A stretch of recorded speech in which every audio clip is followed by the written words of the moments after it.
Welcome to the Kimberly Davis Show. Here we'll talk to the leaders in technology, culture, business, and the arts. We'll cover politics, advocacy, motherhood, writing, mental health, and mostly we'll focus on hope. Join Kimberly Davis, author, playwright, radio personality, event consultant, professional speaker on the Kimberly Davis Show.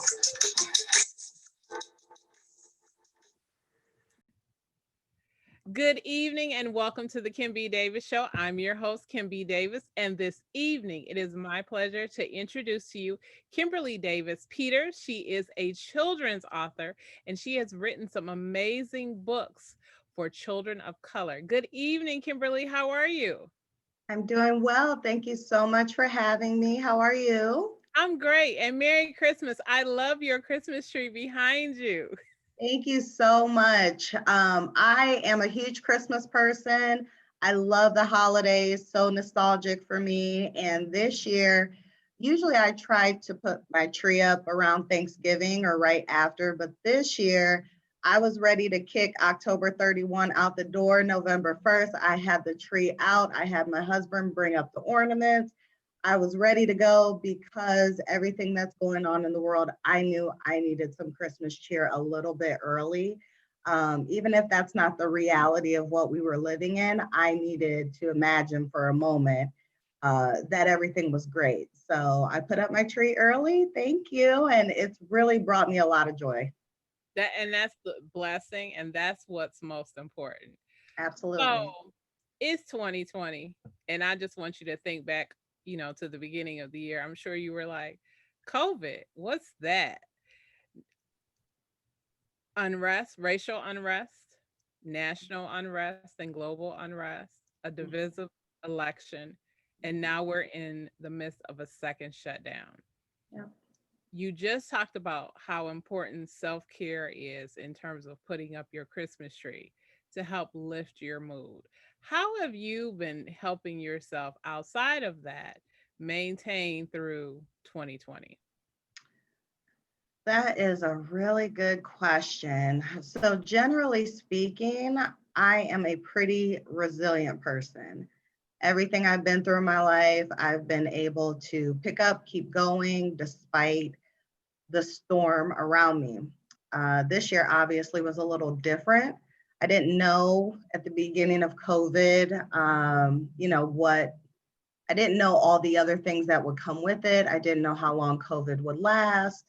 And I was really hoping in the beginning of it that, oh, the government, they're going to take care of us. They have the knowledge and the scientists will get through this thing. And then you had George Floyd and the protests, and it just felt like one thing on top of the other. My 4-year-old daughter, we brought her home from daycare. She's in pre-K, and she was home for 2 months. I was working at home. My husband was working from home as well. I got furloughed for 2 weeks within that time frame. So we spent a lot of time together, and my resiliency took a hit when I had to kind of balance being a mom, but still be an employee at home. So on any given day, I was washing clothes, trying to figure out what we were going to eat for dinner, still be a full-time employee, still be an author, obviously, as well, and then be a mother and make sure that I was doing all the right things to do activities with my daughter and make sure that, she was still getting some type of enrichment. And I don't have a teaching background. And so instantly I just felt like I was failing miserably to keep it all together. And that took a big hit for me because I am, used to just going. And I had a moment, especially with George Floyd, I unexpectedly that affected me in ways I couldn't even have imagined. And so all of that was hitting me, and I started to feel some emotion of being overwhelmed and trying to keep it all together and keep going and be positive. And I had to take a moment to myself and say, and admit that I cannot do it all. I'm used to having a full plate, but this was absolutely not just a full plate overflowing and falling on the floor. And, I had to be okay with not getting it right all the time. I had to be okay with not being perfect, not keeping it all together. So I learned a lot about myself that I tend to be a perfectionist. So when things don't go perfectly, I instantly think I'm a failure, right? So I had to learn to find some middle ground. And okay, maybe I didn't do an activity every day with my daughter. Maybe some days I did lean a little heavily on the Disney Channel, but that's okay. That's just one day. Let's pick it up and, let's figure out not only what didn't work today and how we can maybe do better tomorrow, but what did go well today. I made it through, I did these reports for work, or I updated my website for my books. And so really finding those things that I was doing well really helped me. And then also, just as a woman, as a mother, as a wife, I think we tend to put ourselves last on the to-do list. And so I kind of forced myself to ask myself, what do I need in this moment? Do I just need to sit down and have 5 minutes alone?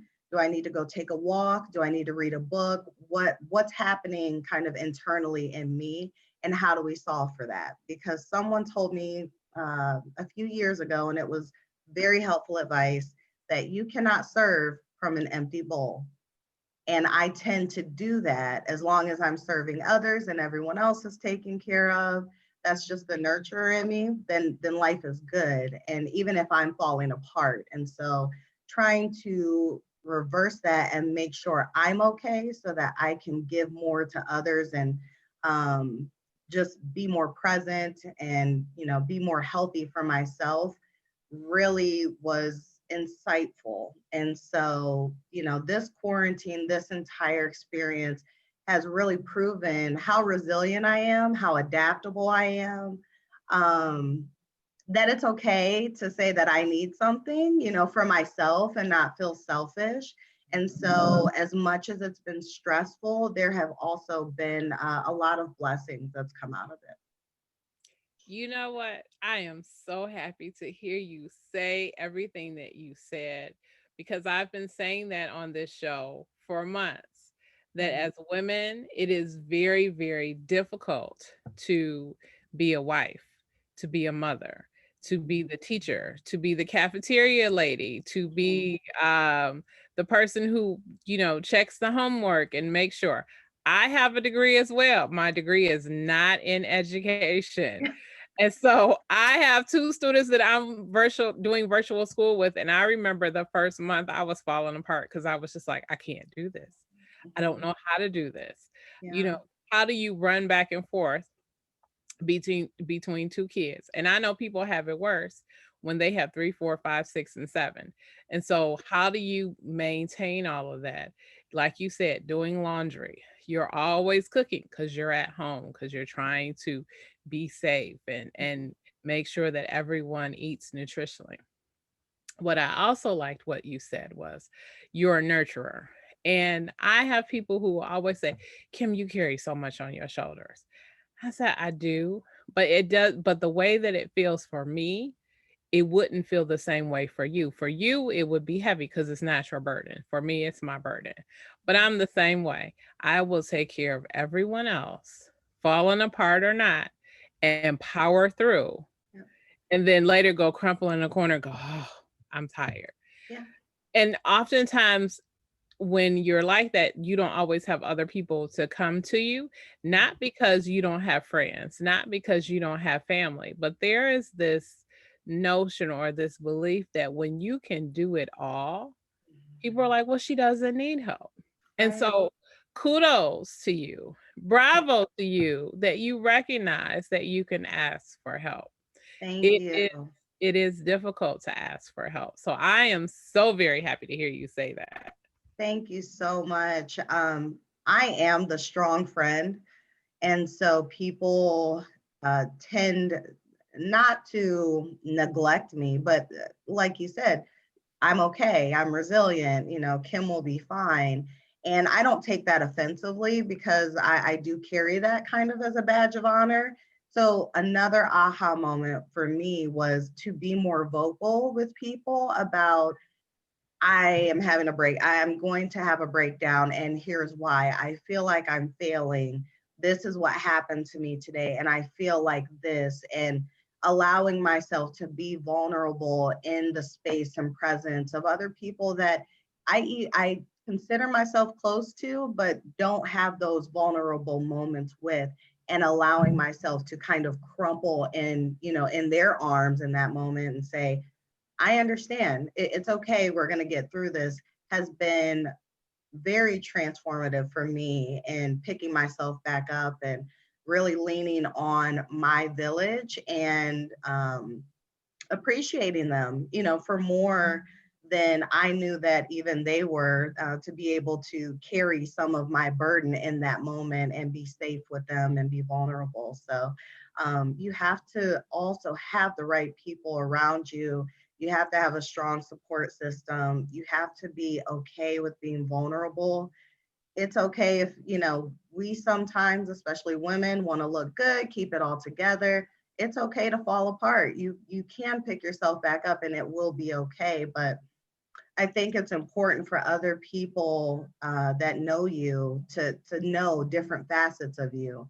And one facet is that vulnerability part, and knowing that maybe sometimes I don't have it all together, and that's okay. That makes me no different than anyone else, and may be able to share my story with someone. And I've had a lot of conversations and been very honest, and surprisingly, people, other women, especially, have said, I'm going through that too. And to be able to have a conversation and leave that conversation and, kind of exhale and be able to take another step into whatever the next thing is, has just been tremendous. Again, just so happy that you said that, because that's what's important. So now I want to pivot a little bit, because we got to talk about your books. So I'm sure that one of the reasons why you wanted to tell a story is because there were stories and conversations that you were hearing that weren't being shared. Is that correct? It's interesting. So I mentioned my 4-year-old little girl. I believe she was 2 at the time, in daycare. And one of the events that they were having at the daycare was a book fair, a very well-known publisher book fair.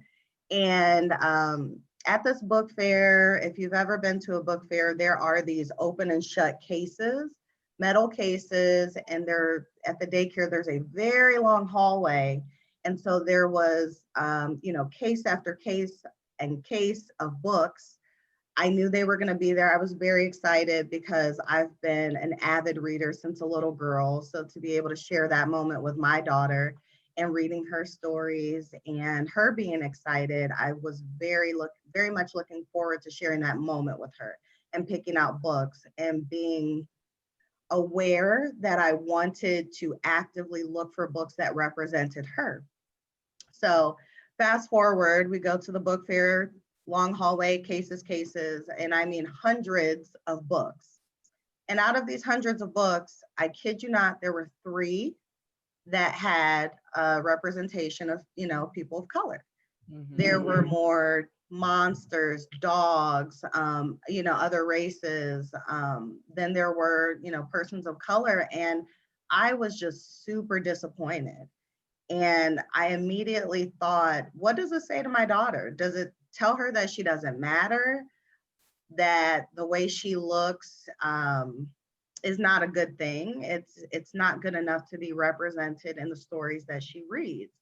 And so I started thinking about that. I've always also been a writer in some capacity, either work, personal. I've written poems and, things from an early age.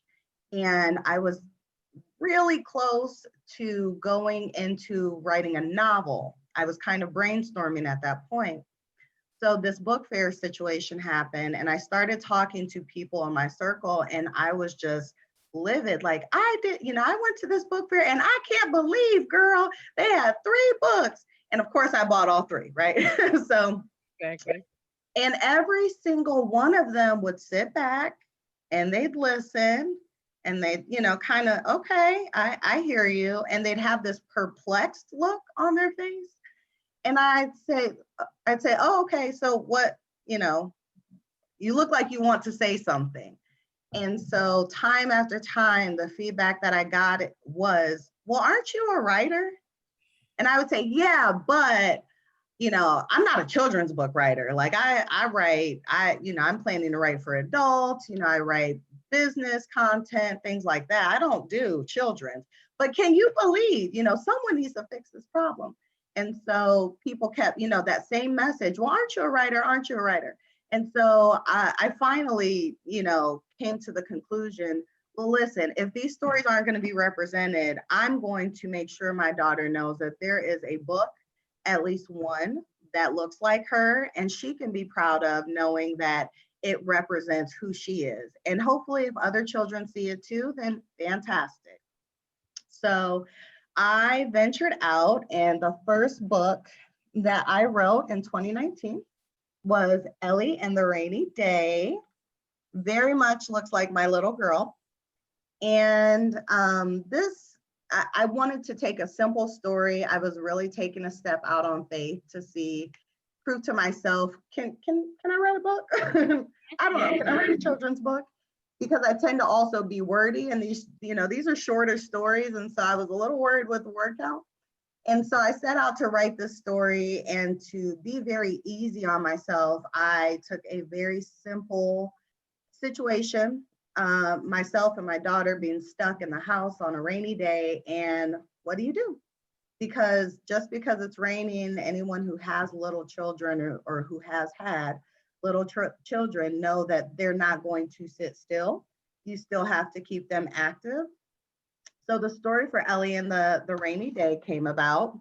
And Ellie, in this story, she wakes up, she's excited to play outside, but when she wakes up, it's raining, and she's just devastated, and she feels like her entire day is ruined. What is she gonna do?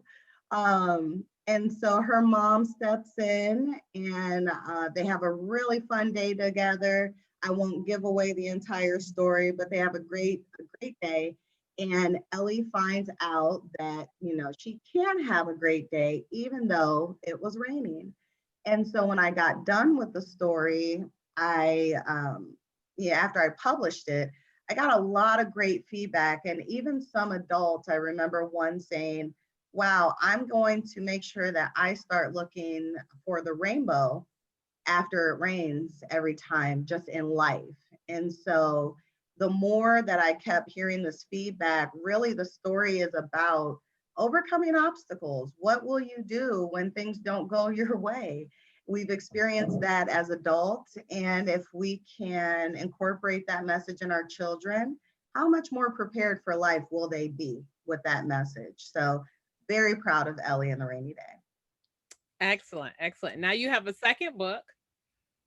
I do. And so once I got done with Ellie and the Rainy Day, I really fell in love with writing children's books, bringing the words to life through illustrations, going through the entire process, having these words on notebook paper, scrap paper, and having them fast forward into a finished piece of work, children's book, was something that I really very much enjoyed. And so I asked myself, do I want to do this again? And I did. And so I decided to write a second book. I wasn't really sure at the time what that book was going to be about, but I did know that with Ellie and the Rainy Day, I gave myself a lot of grace. I took it easy on myself, but with the second book, I really wanted to start to find my voice in children's book writing. And so I had a dream one night, and the title came to me of Cocoa, Tea, and Honey. And I sat with that for a little while because I like to start with titles and then I write the story around the title. And so I wasn't really sure what to do with it, but I knew I liked the title. And the more I thought about it, I thought, well, it kind of, each piece of that title represents a different shade of brown. How cool would it be if we talked about skin tone? But I did know that there are a plethora of books that, and thankfully so, a lot of books that already talk about skin tone and loving the skin you're in. So at the end of the day, I put a little bit of a twist on it. And so Cocoa Tea and Honey is about three little girls, and it's a wonderful short poem. The girls do not obviously all look the same. They are different shades of brown. And the book talks about loving the shade of brown that you are, no matter how light, how dark, but then also appreciating other skin tones as well, shades of brown in this case. And the reason why I felt that was important is because we don't like to talk about it, but in our community, we have this problem of colorism.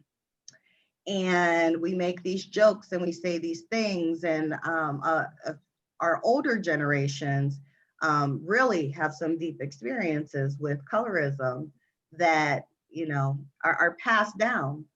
And before you know it, you're saying things like, oh, you acting light skinned today, or even so far as the stereotypes for light skin versus dark skin, men and women. And so I thought that Cocoa Tea and Honey would be a really beautiful way to address colorism in our community and be a tool to have so that parents, or adults, I should say, can start having conversations with children as young as 2-3 years old about loving the skin that they're in, but also having friends that are different skin tones. And that's okay, because what matters at the end of the day is, you know, obviously the content of our character, but friendships are built mainly on not the skin of, you know, the color of our skin, but what we have in common, you know? And so keeping that as a main theme, celebrating ourselves, celebrating the people around us, I thought was just a beautiful message. So, yeah. That is wonderful. Would you like to read an excerpt from the second book? I sure would. Let's see here. Okay. Let's see. All right. Your brown is beautiful, and so is mine. Every brown is beautiful and one of a kind. Some shades are deep brown, like warm cocoa on a winter day. Our browns may be different, but we all like to play. Some shades, a light golden brown. Our browns may be different, but we can all spin fast on the merry-go-round. And I will leave it right there because I don't want to ruin it for you guys. So please go out and get Cocoa Tea and Honey. The other thing I will quickly call out about this book is it was really important to me to associate the different shades of brown with something positive.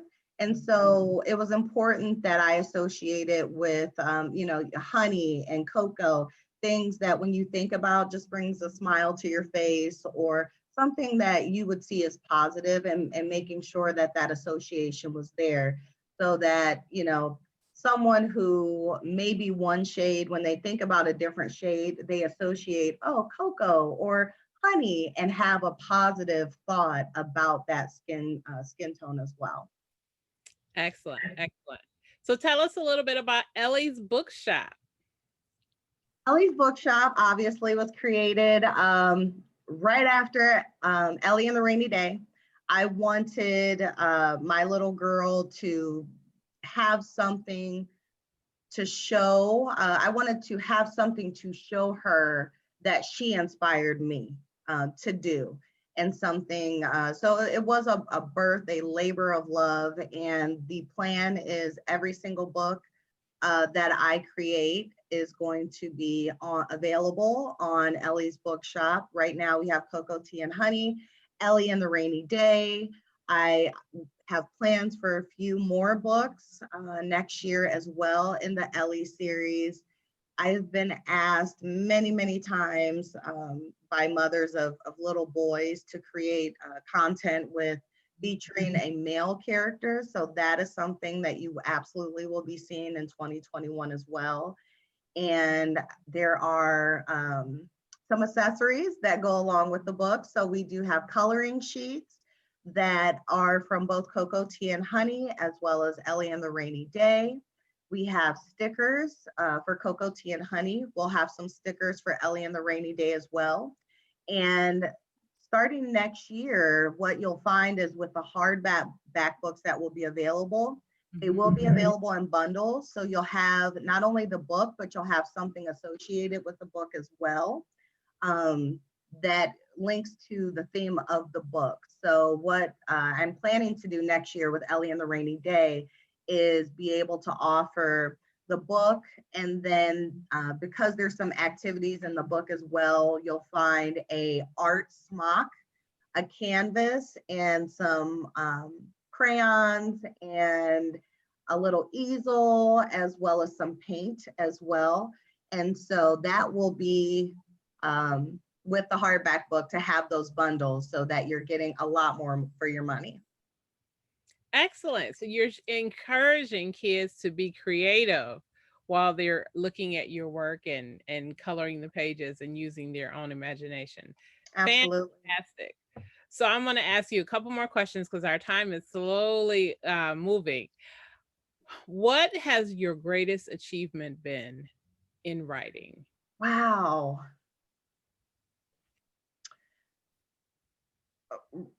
Right now, I would say Cocoa Tea and Honey is like my greatest achievement. I had no idea what would come of it. I think I have started to find my voice and the things that I find important and are a non-negotiable must-have for my work. And being able to not only read my stories, but I want you to walk away with something that you think about as a child. I want you to, I want adults to have conversations with children as well. And another reason I would say it's my greatest achievement is because Cocoa Tea and Honey, I've gotten a lot of feedback from adults who have a experience with colorism and have some brokenness there. And this story has touched adults in a way that I never imagined. And so to hear, I heard some feedback from an immigrant who in tears just, said, thank you, I feel represented. And, women who are dark skinned and saying, thank you. I love how you associated positivity with dark skin tones, or thank you for, something that I can use to have this conversation with my child. This book has been, more powerful since it's been created and produced than, like I said, I could have ever imagined. And so if I'm able to help assist in breaking, changing some generational curses, in family lines, I am not only honored, but, it's a privilege to be able to do that. Wow, that is powerful. All right, last question. Well, one more question after that, but this will be your last question. What have you learned about the publishing and the book business that you did not know when you first started? That's a loaded question. Oh man. I have a great understanding of the self-published, the journey and the process. And these stories are very short, but there's so much work that goes into the process. Choosing the right illustrator, you still have to have an editor, formatting, pricing your books and all of that. And so I was not turned away by any of that because I don't mind hard work. So I get questions all the time from people who are thinking about writing a book, and they ask, should they go traditional? Should they go self-published? I chose to go the self-published route. I did not send any query letters. I never considered major publishers because in what I do in the corporate world and working for businesses, I have a good understanding of the level of control when you start to partner.